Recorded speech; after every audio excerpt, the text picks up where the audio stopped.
Good morning, सुप्रभात, केम छो, सलाम। उम्मीद है आप सब लोग बेहतर होंगे, अपना ध्यान रखे होंगे। आज मैं आपको कुछ अच्छी बातें बताता हूँ। मैंने एक किताब बुक पढ़ रहा हूँ इस समय, जो मेमोरी के ऊपर बेस्ड है और जो एक स्टूडेंट को अपनी मेमोरी कैसे ठीक रखनी चाहिए, कैसे चीज़ों को याद रख सकता है, उसके ऊपर बेस्ड है। ठीक है, आज हम बिल्कुल एकेडमिक बात करेंगे, कोई इधर उधर की बात नहीं करेंगे आज हम। देखिए, सबसे पहली चीज़ जो आप महसूस कर पा रहे हैं इस समय कि आपको लग रहा है कि सोने से समय खराब हो रहा है। ठीक है, कई लोग बच्चों को क्या लगता है इस समय ना, जब वो पढ़ाई करते हैं नींद ज़्यादा आती है। ठीक है, तो नॉर्मल जैसे सो रहे थे उससे ज़्यादा नींद आने लगती है कई बार बच्चों को।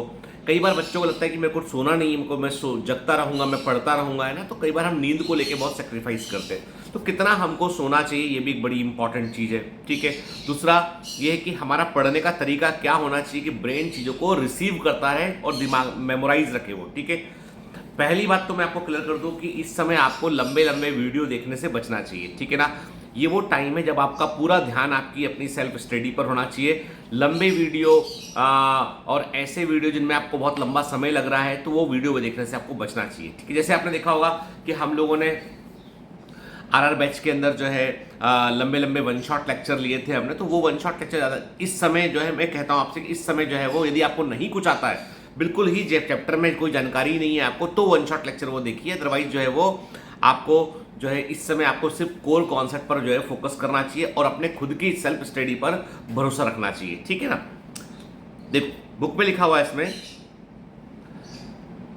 आप 6 घंटे से कम सोते हैं तो कितना घंटा हमें सोना चाहिए परीक्षा के समय। तो याद रखिए, परीक्षा के दिनों में विशेषकर आप उन दिनों में ज़्यादा से ज़्यादा पढ़ने के चक्कर में कम से कम सोना शुरू कर देते हैं।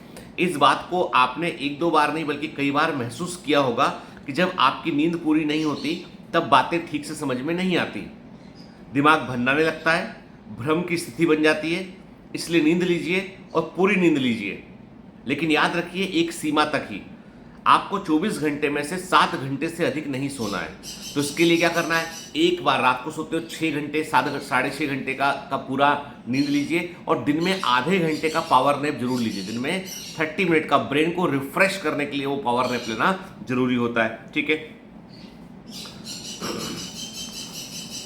देखिए एक बड़ी अच्छी बात इसमें लिखी है, कनाडा के वैज्ञानिक डॉक्टर एमेंडा कोनी ओम ने अपने शोध के बाद बताया कि हमारे दिमाग की स्मरण क्षमता बहुत अधिक होती है, लेकिन एक समय के बाद वह थकने लगता है। बहुत अधिक जानकारियों को दिमाग में सजोने के चक्कर में हम कुछ जानकारियों को भूल जाते हैं और हमें लगने लगता है कि हमारी मेमोरी कमज़ोर हो रही है। आप जानते हैं कि क्षमता से अधिक ईमेल आने पर हमारा ईमेल बॉक्स भी जो है जाम हो जाता है। अब जब तक हम अनुपयोगी मेल को डिलीट नहीं कर देते हैं तब तक नई मेल हमको रिसीव नहीं हो पाती है, और ठीक यही बात हमारे दिमाग पर लागू होती है। तो कई बच्चे क्या करते हैं, याद करना शुरू करते हैं। सुबह उठ के पढ़ना शुरू किया, याद करना याद करना याद करना याद करना। मैं कहता हूं ऐसा मत करो, उसको 2:1 में बनाओ। 2 घंटे यदि कोई चीज़ को याद की है तो 1 घंटे उसकी प्रैक्टिस करो। फिर 2 घंटे कोई चीज़ को याद किया, मेमोराइज किया है तो 1 घंटे प्रैक्टिस करो। जब आप प्रैक्टिस करते हो ना तो दिमाग में जो इन्फॉर्मेशन आपकी गई है ना उनको आप प्रोसेस करते हो। आप ठीक है, क्या होता है जब हम कोई चीज़ को पढ़ रहे होते हैं, याद रखने की कोशिश कर रहे होते हैं, तो हमारे दिमाग में बहुत सारी इन्फॉर्मेशन अंदर जा रही होती है। अब उसमें से कौन सी इन्फॉर्मेशन बहुत काम की है वो कैसे मालूम चलेगा? जब आप डीपीएस लगाओगे, जब आप क्वेश्चंस लगाओगे, एमसीक्यू लगाओगे, तो मालूम चलेगा दिमाग को कि अच्छा ये इन्फॉर्मेशन जो अंदर गया था इसका ऐसे इन्फॉर्मेशन को पूछा जाएगा बाद में। ठीक है, तो जो भी ब्रेन के अंदर जाता है उसके बाहर निकलने का तरीका क्या है। तो जो हम जब एमसीक्यू लगाते हैं ना तो एक इन्फॉर्मेशन पर बेस्ड किस वैरायटी पर उस इन्फॉर्मेशन का हमें इस्तेमाल करना है, क्या हमें उत्तर देना उस प्रश्न का, ये हमारे ब्रेन को मालूम चलता है। It is training for the brain. कहते हैं कि भारत की जो है पूर्व प्रधानमंत्री इंदिरा गांधी जी जो है सुबह सोकर उठने के बाद जो है सबसे पहला काम मॉर्निंग टी के साथ में वो करती थी, क्रॉस वर्ड लगाया करती थी, वो क्रॉस वर्ड सॉल्व करती थी वो। आजकल कई लोग जो है वो सुकोडू सॉल्व करते हैं, उससे ब्रेन जो है वो एकदम ब्रेन अलर्ट हो जाता है, कैलकुलेशन करने लगता है, वो दिमाग के कनेक्शन, न्यूरॉन्स के कनेक्शंस को स्टैब्लिश करने में हेल्प मिलती है। ब्रेन की एजिंग की प्रोसेस स्लो होती है। इसलिए आप देखा छोटे बच्चे जो होते हैं, जब ब्रेन उनका डेवलप हो रहा होता है ना, तो उनकी छोटी छोटी मैगजीन आती, किताबें आती, उसमें पजल होती हैं, है ना, पजल होती है, सॉल्व कीजिए, ये बताइए, पहेलियाँ होती है उसके अंदर। बच्चों को पजल्स बहुत अच्छी लगती है क्योंकि उससे उनको दिमागी कसरत करने का मौका मिलता है। तो आप भी जब 2 घंटे पढ़ते हैं तो 1 घंटे उसके बाद उसके ऊपर एमसीक्यू लगाइए। ठीक है, फिर देखिए, एक मनोवैज्ञानिक हुए प्रोफेसर लिन हैशर, उन्होंने अपने शोध में पाया कि 20 वर्ष के आसपास के बच्चे या उससे कम उम्र के बच्चे जो सुबह उठकर पढ़ते हैं, उनकी याददाश्त रात में पढ़ने वाले बच्चों की तुलना में कहीं अधिक अच्छी होती है, क्योंकि अल सुबह दिमाग खाली रहता है और उसमें सूचनाओं के लिए अधिक स्थान रहता है। दिन चढ़ने के साथ साथ दिमाग में ढेर सारी भली बेसुरी बातों की भीड़ इकट्ठी होने लगती है। इसके कारण नई बातों के लिए वहां गुंजाइश कम रह जाती है।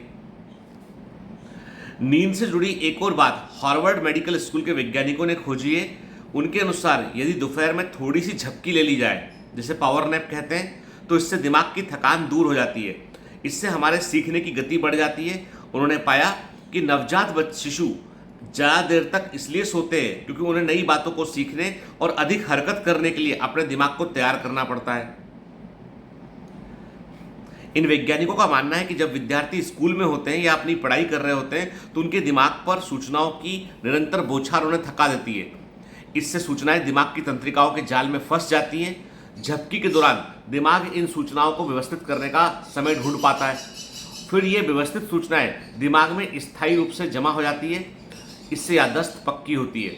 लेकिन याद रखिए, झपकी का मतलब केवल झपकी होता है, सो जाना नहीं होता है। यदि आपको दिमागी थकान लग रही है तो 15 मिनट का ब्रेक लें और एक पावर नैप लेने की कोशिश करें। इससे अधिक समय ना दें। क्या कोई ऐसी दवा है जिससे मेमोरी बढ़ सकती है? डॉक्टर इस बारे में एकमत नहीं है। ज़्यादातर वैज्ञानिक और डॉक्टर्स का मानना है कि मेमोरी को बढ़ाने के लिए कोई भी दवा काम नहीं आती है। हाँ, कुछ दवाइयाँ और टॉनिक लेने से आपको ऐसा भ्रम होता है कि आपकी मेमोरी बढ़ गई है, जबकि वो वास्तव में आपके ब्रेन में ऑलरेडी स्टोर होती है। सिर्फ इतनी सी बात है कि आपको अपनी स्मरण शक्ति पर भरोसा रखना पड़ेगा, तो आपकी मेमोरी बढ़ जाएगी।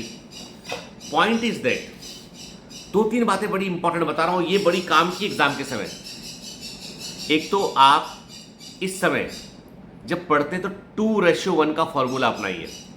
2 घंटे पढ़ रहे हैं तो 1 घंटा प्रैक्टिस भी कीजिए उसी चीज़ की जो पढ़ी है आपने। याद रखने में आसानी होगी। ठीक है, सोने में कंप्रोमाइज़ मत कीजिए, लेकिन लंबा 7 घंटे के ऊपर दिन भर में अब नहीं सोना है। अब हमको टोटल टाइम बस 7 से 8 घंटे ही है हमारे पास, ठीक है, सोने के लिए। जहाँ जहाँ समय बच सकता है वहाँ समय बचाइए और पढ़ने पर फोकस कीजिए। बहुत लंबे लेक्चर देखना बंद कीजिए। जो बहुत काम का हो आपको उस पर जाइए। सोशल मीडिया में जो भी आपको डिस्ट्रैक्ट करता है, कोई भी तरह का एक आपको शॉर्ट वीडियो बड़े एडिक्टिव होते हैं, उससे बचिए। रील से बचिए, अभी आप शॉर्ट से बचिए। आप एडिक्टिव है वो एक प्रकार से 1 मिनट में आपके ब्रेन को स्टिमुलेट करते हैं और अगला देखते देखते आपको कब आपका 1 घंटा बीत जाएगा आपको मालूम नहीं चलेगा। उससे बचिए।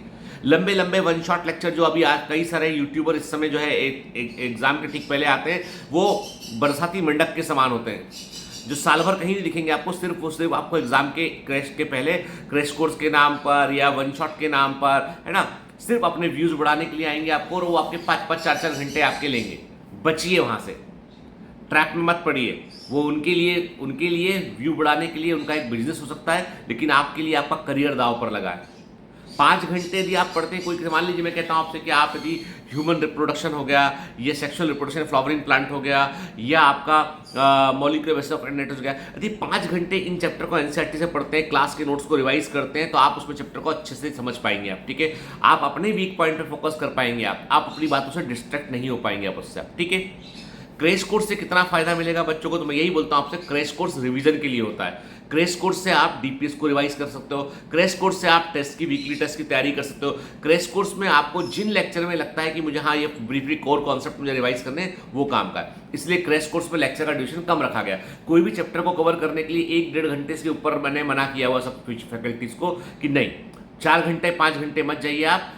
बहुत बड़ा चैप्टर है तो आप 1.5 घंटे दीजिए मैक्सिमम उसमें। अदरवाइज कोई भी चैप्टर को आप 45 मिनट 1 घंटे के अंदर कवर करने की कोशिश कीजिए आप, क्योंकि कारण ये है कि इस समय हमें केवल और केवल कोर कॉन्सेप्ट पर ध्यान देना है और खूब सारे एमसीक्यू लगाने। ठीक है बेटा, तो पढ़ते रहिए। आज मैंने टोटली एकेडमिक बात की आपसे। पढ़ते रहिए बेटा, आप मेहनत करते रहिए, क्योंकि देखो आपको बता दूं मैं कि ये आपके करियर के लिए सबसे इंपॉर्टेंट समय है। यदि आप इस समय जो है थोड़े भी डिस्ट्रैक्ट होंगे आप, फिर यही सुनना पड़ेगा अगले साल। ठीक है, और सेम चीज़ें यदि हम हर साल करेंगे तो हम आगे भला कैसे बढ़ेंगे, है ना बेटा। चलो, have a great day, all the best, bye bye.